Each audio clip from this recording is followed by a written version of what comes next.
First of all, just want to welcome everybody and thank you very much for tuning into this podcast. I'm really delighted to have Bradley Baker here as my guest to have a little conversation about some of the impact that this new world we're living in and about to face, this hybrid working sort of pattern that many corporate organizations have declared they're going to move into, even in a post-COVID situation, and how's that going to impact on commercial offices and commercial office landlords.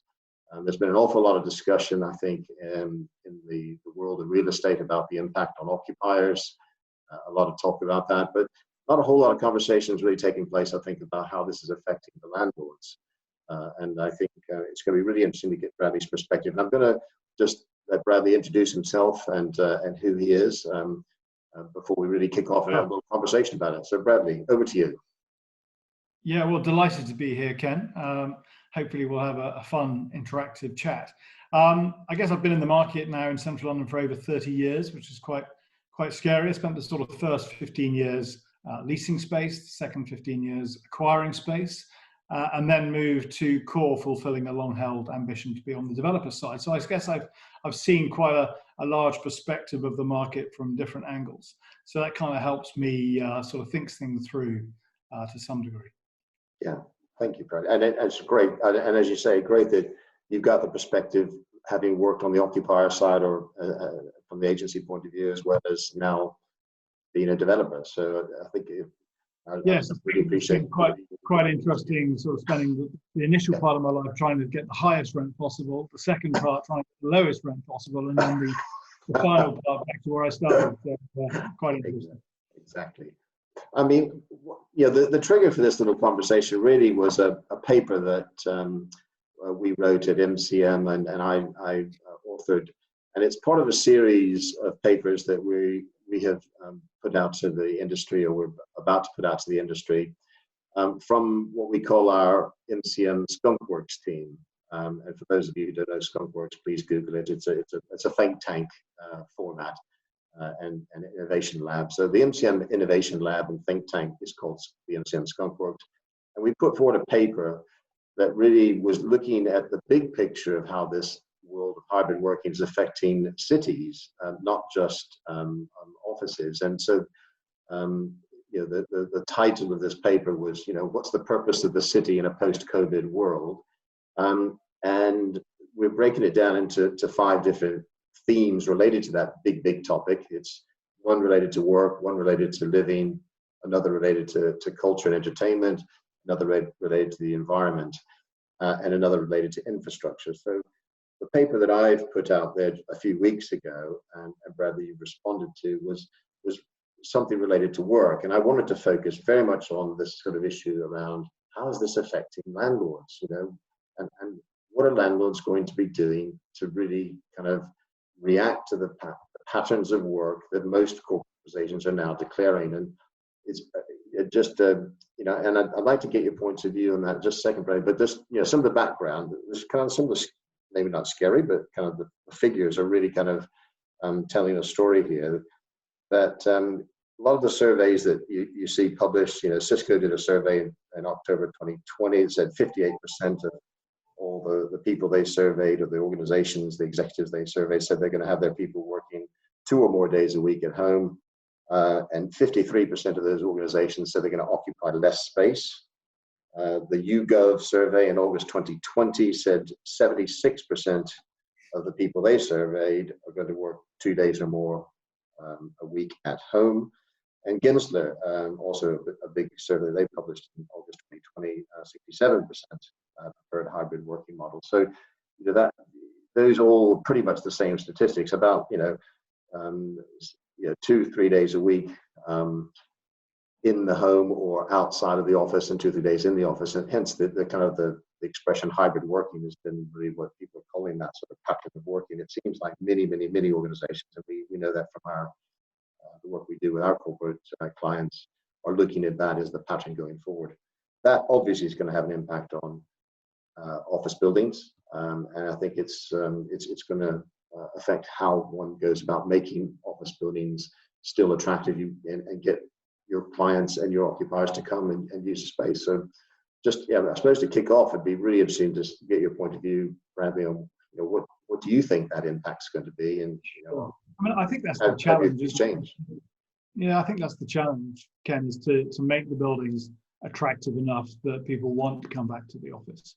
I do think it's interesting when the timings of those various surveys are asked, because I think initially the knee-jerk reaction was, well, the office is completely dead and nobody's going to ever go back to the office again. And then it was like, well, actually things are going to change and I'll go to the office once or twice a week. Now I think we've almost come full circle, where I think there is a genuine desire that people, a recognition, if you like, that we actually miss that sort of spontaneous sort of interactivity that you have in the office, the mentoring and all those aspects that go on in the office. But I'm not saying that we're going to go back to where we were pre-pandemic, but I think there will be a more flexible arrangement. But I think the most important thing is that the challenge for developers is to develop the very best buildings. And I think in many respects, I think the sort of things that we've seen come out of the pandemic, the things we've been talking about, like increased air, well-being agenda, terraces, all those aspects, they were already there before the pandemic. And what the pandemic has done, I think, is turbocharged all those changes, if you like. So they're right at the front of the agenda. And again, I think it is important to differentiate between the sort of the knee-jerk reaction and the long term. It reminds me a little bit of the tragedy of 9/11, where when that happened, no tenant was going to take office space high up in a tower ever again. Towers were gone. And then, of course, and that's an understandable reaction, but then, of course, the world moves on, and that's no longer the case. And towers are still commanding premium rents in London, just as they are in New York. So I think we need to sort of differentiate between the two. But there's no doubt that the desire to be in a stimulating environment, to have access to open spaces, to really promote a genuine well-being agenda in these buildings, having sort of glazed staircases, encouraging people to use them rather than the lifts, all those sort of aspects. I think those are the sort of things that we're really going to see. And I think those are the sort of things, I think occupiers now have really they're using their buildings, I think, Ken, as a marketing weapon in the war for talent. So, they want their building to be on brand. And I think by occupying a building, it says a lot about your company and your brand. And obviously occupying a building which is aspirational, that embraces and enhances all those aspects, I think is going to be very, very helpful in terms of attracting the best people, but also, fulfilling a certain ambition that occupier may have. Yeah. I mean, I think there's also I'm not saying it's a counter argument, but there's also a kind of another challenge there where I think in this pandemic, people and organizations have realized that they can actually recruit people that don't have to live close to their office. They don't have to live within commuting distance to the office. And we've called this the emergence of gig companies. So, I think, a dispersed workforce pattern potentially is going to be a more popular sort of way. And some people call this the hub and spoke model, of course, where people can assume that the central hub office is maybe smaller, but then there's other places that people work or the same organization. And even, individuals, I think in the kind of my definition of the gig company is that it's an organization that has also individual employees that maybe don't even live in the same country, or much less the same city or within commuting distance. So I think there is that sort of challenge probably in those sort of models that say, well, that central hub office has to be pretty damn special, doesn't it? It has to really have something special to get people to come in and want to use it. It would do. I mean, I guess what we don't really know fully yet is to what extent, especially the younger people, I think, who probably want that mentoring more and want that more sort of social interaction. I think if you look at McKinsey's, their senior partner has been on record as saying they can't wait to get back into the office because that's where their collaborative hub is. That's where they spark the ideas. Yeah. And I think we saw that, going back to the knee-jerk reaction and the long-term reaction. The initial knee-jerk reaction was the office was dead and we're never going to go back into it by a number of occupiers. And clearly that's just not the case. of course. And I think, I think the hub and spoke isn't really taken off yet, I don't think. And I think we're all watching that closely to see if that really does take off. Yeah. But I think the idea that a lot of young people are going to go and work in another sort of office environment down the road, I'm not so sure. Yeah, so I think we've had this conversation before about what's sometimes called like the community work hub kind of idea. So it's the third space. It's not your home. It's not your headquarters office, but it's another space maybe in your community you can go and work, because many people are experiencing that their home work environment is just not satisfactory, and it's very difficult for a lot of people to actually be productive or work satisfactorily at home. So there is a thought and a business idea that some people have taken up and starting to produce these kind of spaces that are in local communities so you can drop in and work into others as well. So I think it's to be seen whether that's a successful business model, but I think that's certainly one that we know some organizations are talking about. Yeah, and I can definitely see the appeal for that. It's a question of how much, I guess, that what percentage of workforce will use that sort of facility, I guess, and on what sort of basis. I mean, and I think there's something more than just the kind of the hybrid working, changing pattern of commuting. I think that's going to affect things. I do think there's probably some fundamental changes in people's behaviors and attitudes and values, and what their experiences of the pandemic have brought a new sort of focus to what's really, I guess, their priorities in life. And I think the whole issue of long distance commuting, I think, is a real one. And I think also this people finding the values of engaging with their families and their communities and those sort of things, which is also that one of those reasons that the hybrid work model is kind of here. Yeah, and if you've got different time zones, we all have different people that we need to speak to in different time zones. The idea of busting a gut to get into the office for a 7 o'clock in the morning after an hour and a half's commute to make the call that frankly you could have made at home. I think that's where there's been a sea change, and I think the idea, that sort of clock in, clock out mentality, I think that's hopefully gone forever. I mean, we've seen well before the pandemic, a lot of landlords and developers starting to offer different sort of models within their own portfolio of buildings, particularly things, essentially their version of co-working type space or flexible leases and other types of amenities. I mean, I guess and some of the major landlords, of course, in the UK are doing that. Do you think is that the answer? Is that the thing that's going to make buildings and landlords portfolios suit the new ways of working in the future? The co-working aspect. Yeah, I think it's part of the equation, isn't it? I think it's here to stay. I think it's part of the equation. It's not the answer, but I think it's certainly, I think it does definitely give occupiers different flexibility.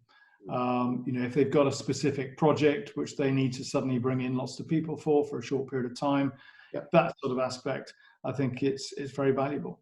I think, again, everyone was sort of thinking, well, these co-working facilities, people are crammed in there. There's no future for it. But clearly, we will get over this. We will have a post-vaccine era, and those co-working facilities will come back. And I wouldn't be surprised if densities, they may ease off to start off with, but I wouldn't be surprised to see them increase again as we get more and more confident post the pandemic. Yeah. So Bradley, it looks like a lot of the data and information that's coming out, this hybrid working model that many organizations are saying that they want to adopt in the future post-pandemic, is going to affect the amount of space they may want to have in their central headquarters office building. I mean, I think it's just, from some of the statements that, Deutsche Bank have sort of said they're going to be taking less space and move into a hybrid working. Unilever have announced just recently in the last week or two that they're never going to go back to 5-day work a week, and therefore they'll be occupying a lot less space around the world. Vodafone have said the same pretty much. The Guardian reported that Morgan Stanley are looking for 600,000 square feet in London, and they currently occupy 800,000 square feet. So what's your views of that in terms of how you would address that from a from a landlord's point of view? Do you think? Yeah, I think it's an understandable thing for them to look at, I think, and I can understand why they're doing that. I think personally, I think it's going to be about the quality of space that they have in those hubs, Ken, rather than the quantity. I think it's the making sure that the space is basically somewhere where their staff want to go, so that it does attract the very best people, and so they can hang on and retain those very best people. And I think the space that offers those sort of things, that's where the demand will be. So I think it'll be beholden on developers like us to make sure that we produce the very best space that those sort of occupiers want to go and take. Also, in terms of the likes of Unilever, Vodafone, etc., they're saying this hybrid work model will mean that they don't need to be taking local space either. So it's not the third space kind of option. It is the total amount of real estate they lease as an organization will be significantly less. That's, obviously occupiers see that as a potentially a win-win in terms of costs as well as satisfying their people's desires to kind of work in a more flexible way. Actually, a colleague of mine, how does he put it? The old architecture expression, less is more. I think he said it's actually less but more. So less space, but much better. Less but more. Something like that. I probably misquoted it, but a colleague of mine said saying it's less space, but it's better space. No, exactly. And we're finding that with the clients that we're working with are certainly on that same page as well. Yeah, I think that's the point, isn't it? Is to get that balance right, so that they're still attracting the very best people. Into that company. Do you think there's any changes in the way that you would see maybe the specification of a building to change as a result of people's new aspirations or new expectations in terms of the pandemic period, or is that still? I think that's happening, Ken. I think that's happening, as I said before. I think some of this was happening pre-pandemic, and I think it's been really accelerated and risen up the agenda. So fresh air rates, those sort of things, I think are definitely being looked at more tightly, and that's great. I mean, that's one of the challenges for developers and architects, and I think it's a very positive thing, actually. I mean, I've heard some, and I have to say we've not experienced it, but I have heard others talk about, and this is probably going back to the knee-jerk reaction of, oh no, we need to have a lot more staircases in the building, or we need to have every single building has to have openable windows, or we need, I think there's the extreme version, and then there's the kind of, well, let's think about the realistic version going forward. But I think the aspects of wellness and being able to control your own environment, I think whatever that might mean, I think those two things are definitely going to be very high on. I think it's a flight to quality, isn't it? I think that's what the vast majority of occupiers that certainly that I talk to and we talk to, it's paying a premium, but not being happy to pay a premium to get the absolute best product. And I think we've already seen that reflected in recent transactions in the market, where occupiers are committing to very significant tranches of space at positive rents, but they're getting a premium product. And that premium product is quite a scarce animal, actually, in central London. So I think it's the willingness the desire to secure the best space for their people, and an acknowledgement that comes with some sort of premium rent. That's always been the case, but I think occupiers are willing to do that in order to get the very best space to create the different environment that we're talking about. Yeah. I mean, I think the sustainability and environmental agenda, in fact, the whole social purpose agenda is really, really massive with all the corporate occupiers that we work with. And I think, no doubt, landlords and developers are also starting to, and have been for a long time, but I think it's going to be one of the major criteria, I think, going forward with occupiers in the future on which building do they want to go to. Yeah, I mean, it's on the board, isn't it? The sustainability aspect is absolutely, has got the C-suite's attention. There's no question about that. And I think it, again, it's always had the attention in the last sort of like 5 years, but it's been really brought up. I think the sort of the 5 years leading up to the pandemic, often you would see a head of sustainability taking a seat at the board, being involved in property decisions, all that sort of thing. And I think that's just continuing now with greater gusto, really. Bradley, I'm going to see if we can just get your comments on some of the aspects of the paper that I wrote. And if I could you bear with me just a minute, I'm just going to point out a few of the themes that I put in there. And there were sort of three ideas that I put forward as what I thought were great opportunities, rather than saying this is oh my gosh, it's going to be a really tough time for commercial landlords and too bad. It's not that at all. I think there's some great opportunities to do things and maybe look at things a little bit differently. And so the first idea that I put forward in this paper was what I've given it the title Members Not Tenants. And that goes back to the kind of the way that I think landlords potentially could be looking at who is their customer. And if you really get deep down, ask yourself, who's your customer?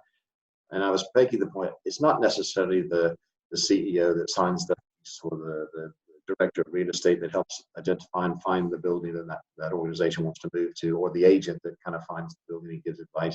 The real customer is actually each and every one of the individuals that occupy the buildings that you as the landlord own.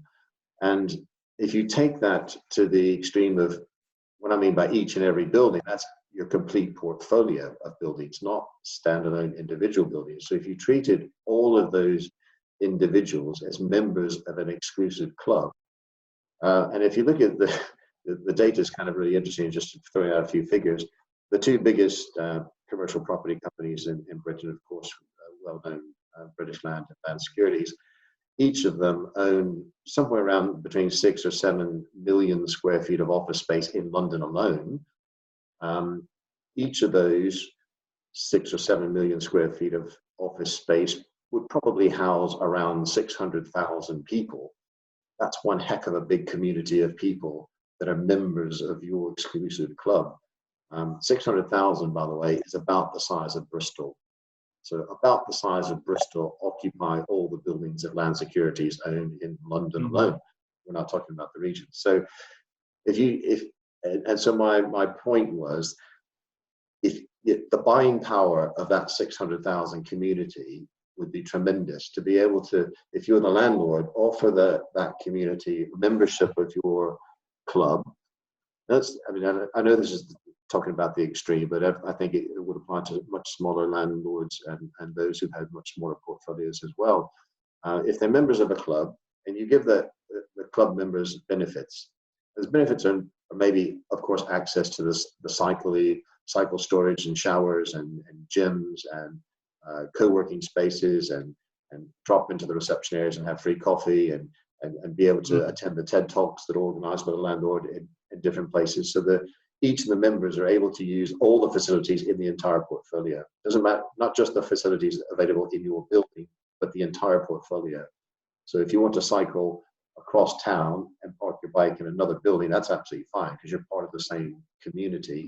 You're part of the same. I think it's a really interesting concept. I guess what's important is that some occupiers will want to have core space where it's just purely exclusive for them. And so therefore you've got to differentiate between which part of the building is going to be shared, if you like, the club environment, and which is the core space. But I think it's a great idea, and it's about creating. And I think those large property companies do look at creating brand loyalty within their tenant base in a way that didn't exist 25 years ago in any way, shape, or form. The tenant signed his 25-year lease with no breaks. And was spoken to after 25 years. Well, I'm exaggerating, but you know what I mean. So but now I think there is far more of a care approach to tenants. And I think the big landlords are looking at trying to really sort of develop brand loyalty with that tenant base. And I think the idea is an interesting one. I think I think it's a case, though, that the occupiers will always want some of their core space to be purely just for them. Yeah, no, I didn't mean to imply that everything becomes co-working space and people share their office space. I do, I didn't mean to make that point. I think it was, but I think some of the buildings that maybe a landlord would have spaces or facilities or services available to all the community of their club members, effectively. So, it doesn't mean that you have to have a co-working touchdown workspace in every single building that you own. You could have it in every fourth building, or you consider the entire portfolio as the available to all the members or all the occupiers of your building. And I think the other point in that sort of members, not tenants, is also helping potentially, if you think about the buying power of that kind of body and that community of occupiers and members. The buying power might be the landlord could then go and do things that support people's lifestyle, not just when they're when they're in their place of work. So not just their work style, but their lifestyle. So for example, you could negotiate terms with Netflix or Amazon or Uber or Spotify to give discounts to the members of your club if you're all part of the Bradley Baker Club or the Core Club or whatever. We've negotiated discounts for you. Here's the app. Just tell them you're part of our club, and they'll give you. So you're supporting people outside of the place of work and their lifestyle, effectively. And I think I see that as a kind of a win-win for occupiers as well. So if I was the CEO going, if I go to Bradley's building, my people are going to benefit from this. It's not just going to be a great building, because it will be a great building and a place to be, but also they're going to support us outside of the building, and it's kind of a perk. Almost a free perk we're giving our staff. You see the point? Yeah, I mean, I think it's those sort of added benefits which are everyone's going to be trying to project the very best building they possibly can with all the amenities they possibly can, and I think those sort of things are very good sort of ideas, and no doubt will be taken up with. Kind of I suppose it's more of a marketing strategy and a kind of a way that you kind of look after the people that occupy your buildings and try to find just that little edge that says this is something different, that you're going to give the people something that every single member can benefit from. The other idea so there were three ideas I had in this paper. The second idea was really probably directed more those kind of landlords that had portfolios of not just offices but also retail or hospitality and other types of uses, and it was about just connecting those communities. There's no point in just saying you can just look at your members, if you will, of your office buildings and your office portfolio, but if you also have hospitality and retail and others, connect them all together and find ways that maybe you could offer perks and benefits to the retail tenants that you've got, and vice versa. So maybe the people in your office members have discounts to shop in the retail shops that are also your customers and clients in the world. So you connect all your different communities together and find a way that potentially benefits both. Was just another extension, if you will, of the first idea. Yeah. So what the occupier is basically getting access to all the different sort of uses within the building on a membership basis. Yeah. No, I think there's a desire for all these for most occupiers to create a really interesting environment for their staff, and I think those sort of anything which adds an extra element of interest to coming to work in that building versus another is going to help, isn't it? And finally, the third one, which is probably slightly more dare I say controversial and more difficult potentially, but it's something I call dynamic leases. And yes, okay, we've the world of flexible leases and short-term leases and different types of leases have been around for ages, and that's not turnover rent leases. And what I'm talking about here is if you, again, as a landlord, look at all of your occupiers in a portfolio of the buildings that you own, but you allow your occupiers to be able to move within your portfolio with no penalty, providing they sign, let's say, at least a 5-year lease, and they obviously deal with the usual dilapidations and legal and that kind of side of things. But it allows them to stay within your portfolio. They could take even less space or more space. They could move to space that's more expensive or less expensive. But to have that kind of lease, they pay a premium. And they say, when they sign a lease on day one, if you want the dynamic lease from us, that's fine. It's going to cost you an extra 10% over the market rate for that, what that lease would normally mean. But in 2 years' time or 10 years' time, if you wanted to move to another building within our portfolio, you can do that, and it doesn't have to fall within the normal lease break rhythm. It can come at any time. I think landlords who own portfolios of buildings, I think the more progressive ones are doing exactly that. Ken, I think they are saying, look, we know that your lease expires in 2 years' time. Come and talk. Let's engage now. Let's sort out now where you want to go. This is what we have to offer. And I think the progressive owners of buildings out there are doing exactly that. I think they are offering that service. Obviously, the choice for that particular occupier will be limited by that particular portfolio. But as a concept, there's a lot of attraction because the dilapidations, things that you're mentioning, the ease of going from one to another seamlessly, there's a lot to be said for that. So I think that it's something which is being looked at and has been adopted actually for some time now, I think, by some of the more progressive owners of buildings. I mean, because we know that the success of the co-working world has been ultimate flexibility. So the people, the reason that corporate occupiers are using co-working space, okay, at the moment with the pandemic, it's I'm sure their numbers are way down in city centers, but when it starts to go back, the reason occupiers like the co-working model is the ultimate flexibility, is just get in, get out, grow, shrink, move. And it's seen as at the moment as kind of the third space or the second space in the portfolio of long-term leases and medium-term leases, and the just-in-time space, that's the co-working space. But I think as landlords start to look at their whole portfolio, you could be offering effectively almost that kind of ultimate flexibility to occupiers. Yeah, and the flexibility is really what's so tough for occupiers to get, isn't it? Yeah. It's tough, but I think that aspect has been looked at, and I think there's definitely a demand for it, and a desire for it from the occupier community. Right. Good. And I think just on a kind of big picture note, how do you feel? What's the future hold? I mean, are you positive?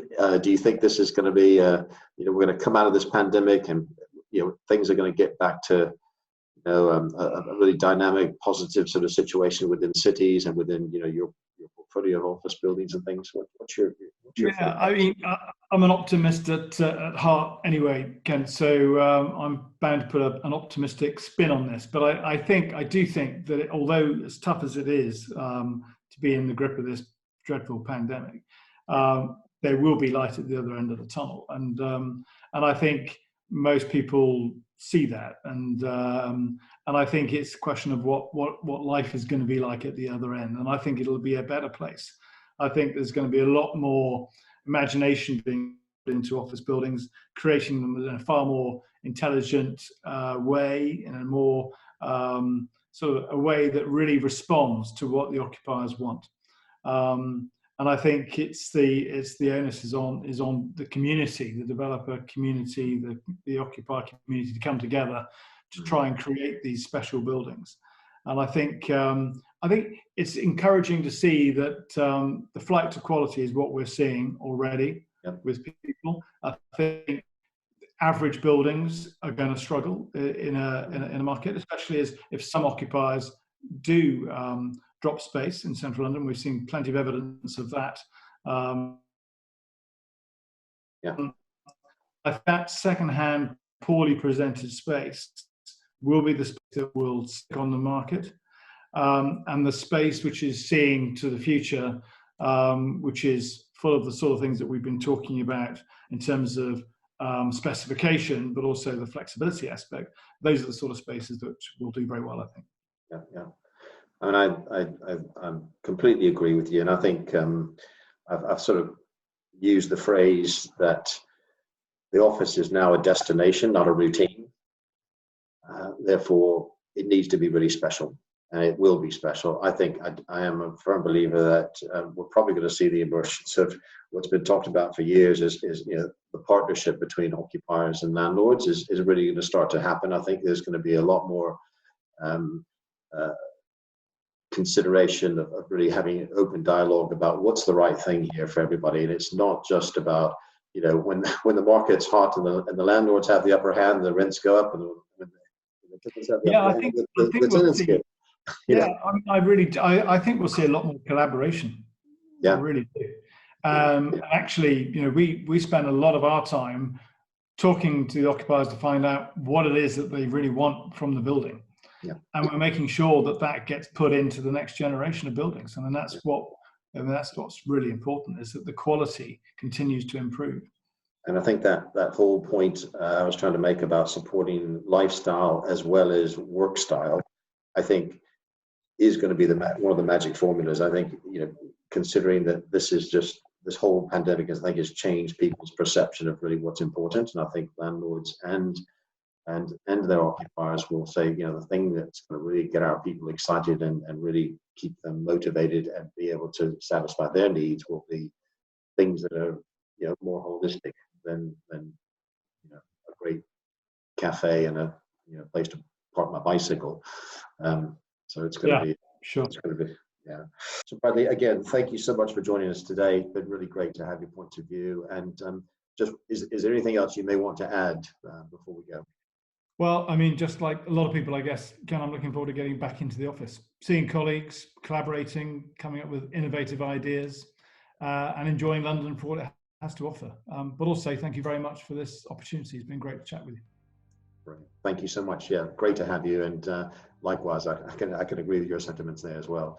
And let's hope that the purpose of the city in a post-COVID world is to still be the brilliant, dynamic place that we know all cities are and can be and need to be. Thanks. Exactly. Thanks for joining me. Yes, thank you. Bradley. All the best.